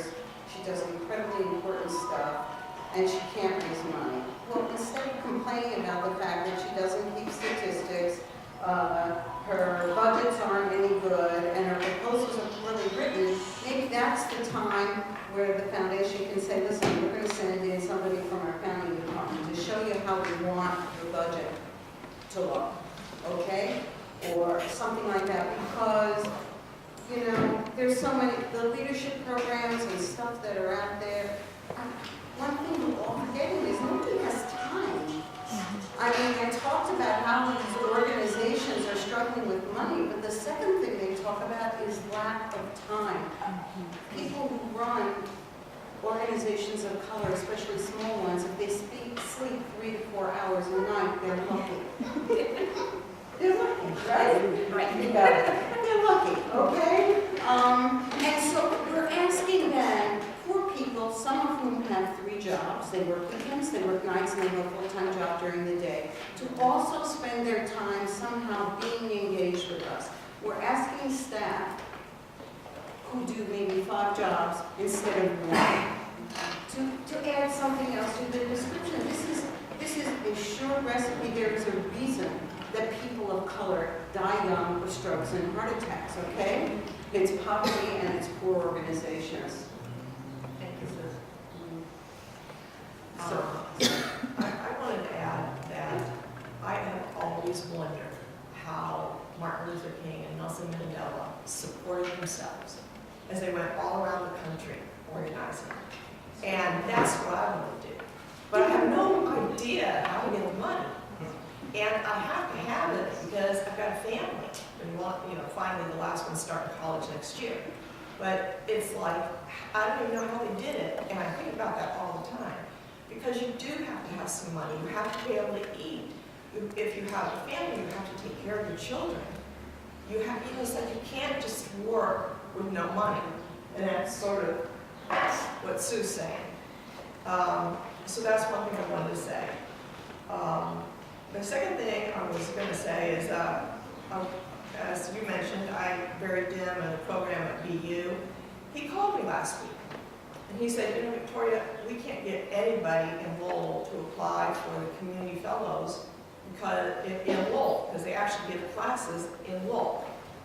And I said, well, it's because you want middle management. And he said, yes. And I said, there are no people of color in middle management at Lowell. And what they need to do is give entry-level people the opportunity to learn how to be, middle level. Because it's just that we don't exist. And there are many people, I believe, that, especially, with this particular program, you have to go down to Boston on Wednesday nights, whatever. But a lot of people can go down to Boston once a week for one evening. They actually could. But the group he's trying to find in Lowell is not there. So the other thing I'm going to say about training is that, and time, is that I, like many executive directors, we do way more than executive director, in part because what we really like is not the administration. What we like is doing the fun stuff, which is what our staff is doing. And so what we do, am I right or am I wrong?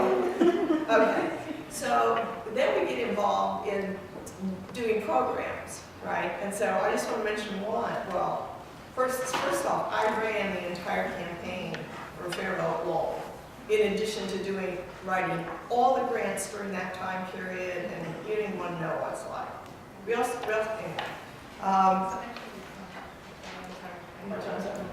Yeah, but I think the theme that you're talking about, the capacity, staffing capacity and funding, relates, the early back questions and also Susan's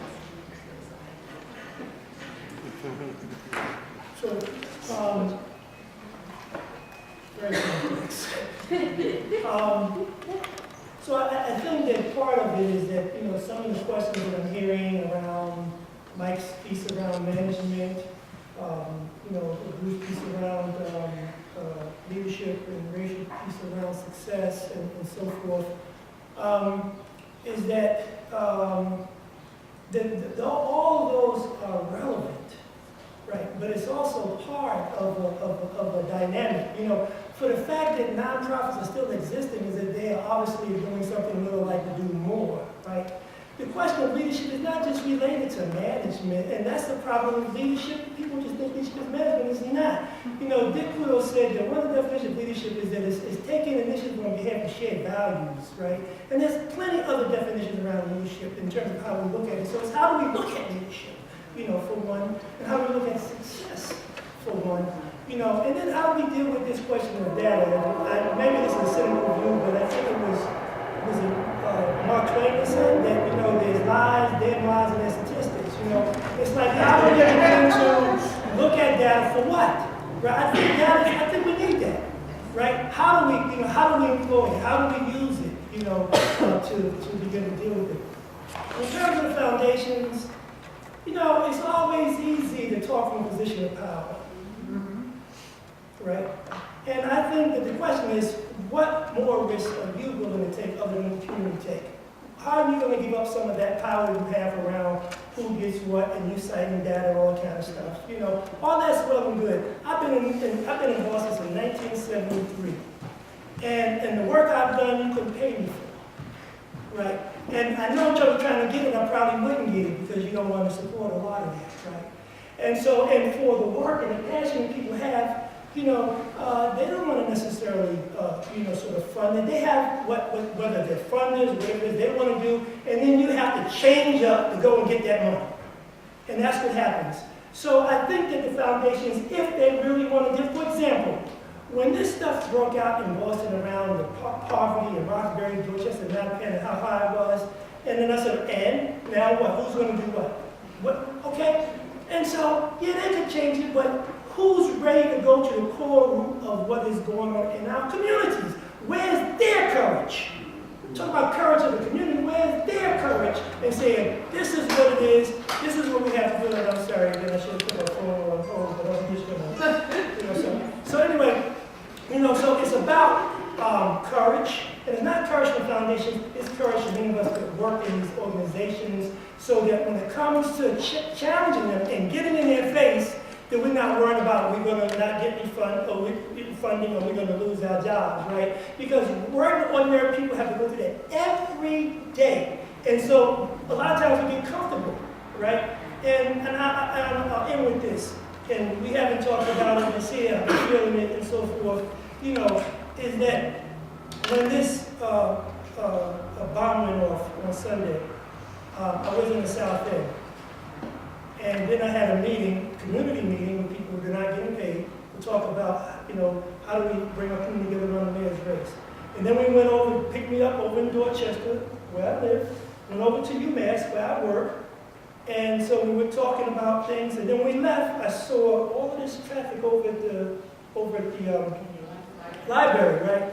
But, you know, Professor Kamara was there, and we're looking, and I got a call and said, you know, this so-and-so, you know, and I was just, just blew up, and I said, nah, it must have been, what was it, a gas thing or electric thing? And so they said, no, look at the smoke, look at the smoke, and that was a bomb, you know, and so forth. And I said, no. And so now, I don't know if you know, I'm very political, but, you know, for some reason I felt secured that wasn't going to happen here, right? So I was naive, and I'm very political. Right, and that should have been my first thing. Oh yeah, you know, and even that would be, I said, well, maybe somebody else here did, you know. But the point of it is that when we enter things, sometimes we're not as objective as we need to, you know, to be. And we need to really, you know, go think and think. But sometimes we do things and we're not really secure. We are very vulnerable, you know. So, and I'm raising that is that in terms of, you know, some of the people who have the money. Is that, you know, yeah, you take pictures, you put it on your brochure, we do this, we do that, you know, but the reality is that, you know, how many of them go into the communities unescorted and sit in some of these stores and the barber shops and listen to what the people are saying to get some other kind of flavor about what's going on other than the people who they pay giving them reports and smiling back, you know. So I think it has to be a different dynamic, you know, with all of those pieces, but I think, but how do we balance it is really the question. I'm not saying don't do that. Yes, any tool that can help us do better, we need to use. But it's not either or, it has to be and plus. So why can't we tell the foundations what to do? Why, how can the foundation say you can't tell us what to do? You have to cut. We don't have the Well, money. that's the point I'm trying to I'm gonna help out with Lane, I'm gonna help out with Lane. We gotta. I think mechanism representing One foundation, I'm on which one our foundation. affiliates And you said that. You're in charge. Yeah. Yeah, you are in charge. Okay. That's not, you know, have to answer all of our questions. She cannot possibly, speak for all foundations. You know, my first response to a lot of this stuff was glib. My father was very much an activist, and he led sit-ins against United Way and the equivalent of the Boston Foundation back where I grew up in California. And I think they actually got changed. So that was my first response. What do we do? Let's sit in, right? Let's have riots. Let's have demonstrations, right? Well, that's not going to happen as much as I might like it to happen. Just like we can't tell It's the happening. foundations what to do. And then the gentleman in the back said, well, what about data? And I say, you know, and I'm a data person. I got a degree in my doctorate's in environmental epidemiology and statistics. I went to the Kennedy School where they told you if it didn't, you can't measure it, it didn't exist. You know, I'm as data, I'm as data organized, focused as possible. But you know who doesn't have to report data? And this comes back to your comment when somebody asked you what percentage of communities, organizations were headed by people of color. You said 45%. Well, who challenges the Boston? Who's the alternative voice, right? I grew up in what's now Silicon Valley, and I met one guy who had made $1 zillion doing something or other, right? And he was starting a foundation. I thought, ooh, I can get some of that money, right? And then I unfortunately asked him, gee, how many women and people of color did your business employ? He goes, well, we didn't have much of either one. I go, oh, and now you think you're qualified to change the world because you made all this money with white men, young white men, not even older white men, right? And so that was the end of mine.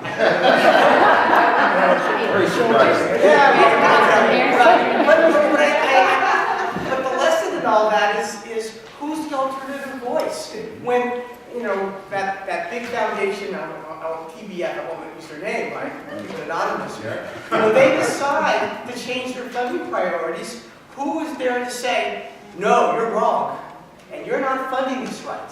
And United Way, actually this big hullabaloo around data, right, and we're hope, right, we had to show that we would have served X number of people over the next couple of years, and we did, right? And they said, oh, that's very good.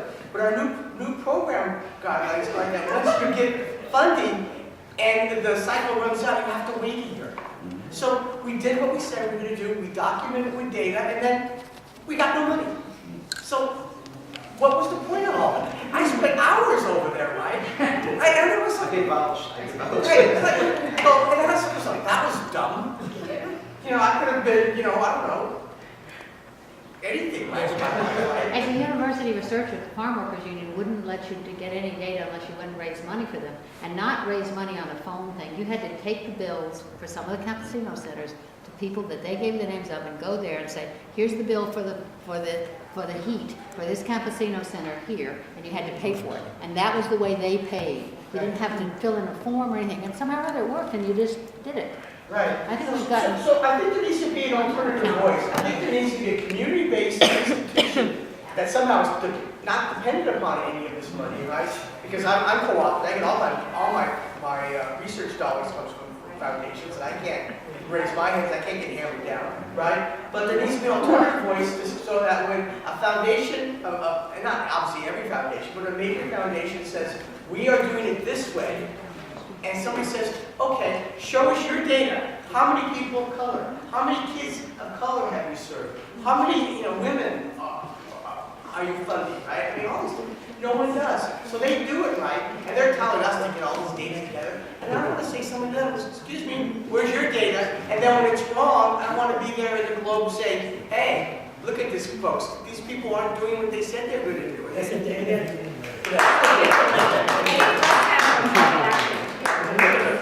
Last comment, and now we're going to turn it over to Jonathan Feinberg, who's going to sympathize. Fortunately for me, We've all been saying a lot of the same things in slightly different ways. So synthesizing, I hope, will be pretty easy, and I know we're a little over time, so I'm trying to keep it brief. But just a quick heads up, I will ask all of y'all for one last, really brief, concluding remark, so we can get one last word from the panel. I want to start this off with a question that was asked earlier, in reference to a question that was asked earlier, about asking our communities to dream, but can we ask people to dream if we don't have that dream ourselves and if we don't have that vision ourselves? Through a lot of what we've been talking about, I just keep hearing different stories about the consolidation and concentration of power and wealth, which has created a class structure in the nonprofit sector, where you have the funders who make all the decisions, the large organizations, and then the little guys down below who are just sort of left there to do a little bit of good service provision work here and there and then disappear. We're seeing this through the professionalization of staff and boards. We're seeing this through one-size-fits-all service provision. We're seeing this through favoring large nonprofits for easier and sexier campaigns, which leaves behind the communities and people who are most in need, and for whom many of the organizations that we talk about have been created in the first place. So there's kind of a catch-22 here where we need money to serve the people in our communities, but when we get that money, we're no longer allowed to use it to serve the people in our communities. But we have to stay afloat somehow, or else none of this work is going to get done anyway.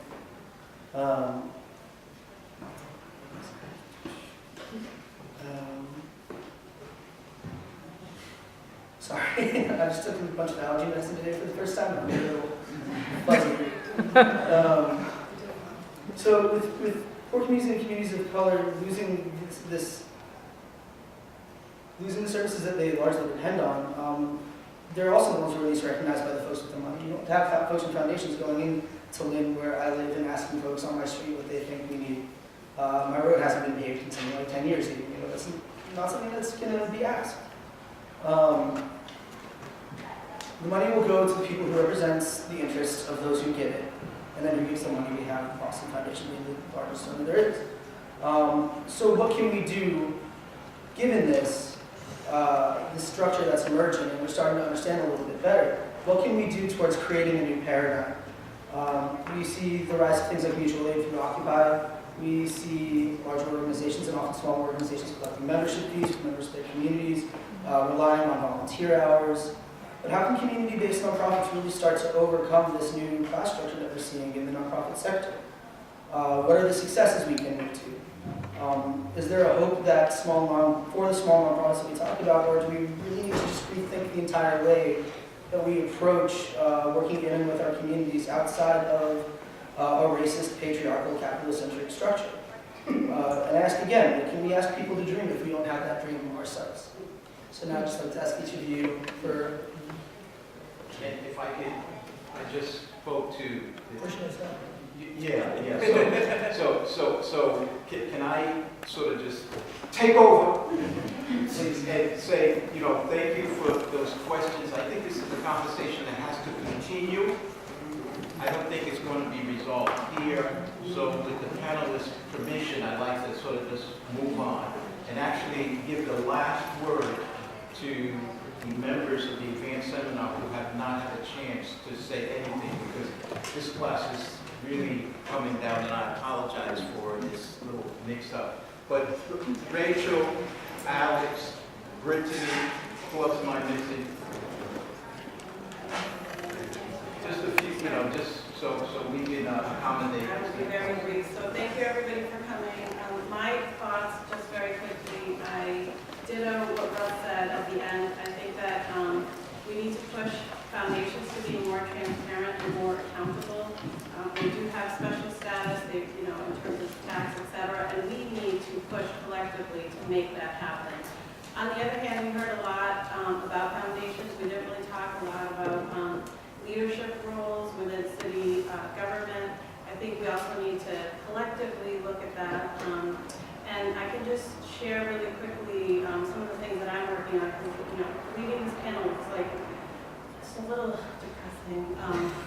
Given the work that I do, it's just this class made me really reflect that this can happen to any organization. You can have, stellar staff management, etc. But because of the funding world, it can look different any day of the week. So I'll just leave you with something that's positive, so maybe I can feel better. Is in terms of the work that I'm doing with Vanessa executive directors, we are coming together to form a network, and we're really going to be looking at city and state and see who are in leadership positions, what are their roles. We're also going to be pushing foundations as well, not just in terms of the dollars that they give, but also within that structure, what are the leadership roles. This is specifically for Latinos, and obviously, you know, we know that our brothers and sisters also are affected, but obviously because if you look at the figures for Latino organizations, we receive less than 1% of funding, which is really ridiculous. So I'll just leave you with that. That's one thing that we're working on. And I think that's an example of, you know, all of us, those that are coming together, it's not like we're all best friends and we don't have our crap and all of that stuff, but we need to put that to the side because it's not going to be any changes. And also, as community-based organizations, we didn't talk about this, but we also need to take responsibility from our end. It can't just be like always, well, the foundation or this and that. We also need to look at ourselves to see who's leading the organization, is the board involved, is there community representation, etc. Yeah, but Rachel, any quick thought before we end? I just want to also thank everyone for being here today and participating in this conversation. It's been an interesting journey for all of us who are in this class to kind of digest a lot of the information that we've learned through meetings and just interviewing different people on this issue. And I really feel that, in particular, I had some experience working in the nonprofit world as well, working on behalf of immigrants and refugees, and understand a lot of the challenges that we just discussed in these rooms this afternoon. And I think that we should continue this dialogue, and everyone here has brought in interesting perspectives and insight into this discussion, and the education piece is extremely important. And one thing that resonates particularly with me from someone, I think it's Bruce, who said, I'm working on a special project right now that has to do with improving the quality of education for early ed teachers. And that's a great way to change the paradigm and the dynamics, the generational dynamics that have caused us to all be here where we are in the first place having this conversation. So I'm looking forward to continue the work that I'm doing. Because I believe that that's the way that we're going to change this from a foundation, you know, with the little children who are innocent, who don't know about what's going on in this world right now, and the things that we're dealing with. And Brittany, do you want to add? Well, let me just say, again, I apologize for this little mix-up. I thought we had the room another 10, 15 minutes, but they accommodated us by having part of their class in the sunshine today. So I want to reciprocate. But I want to say thank you for coming and joining in this conversation. I want to thank the advanced seminar participants, also our panel.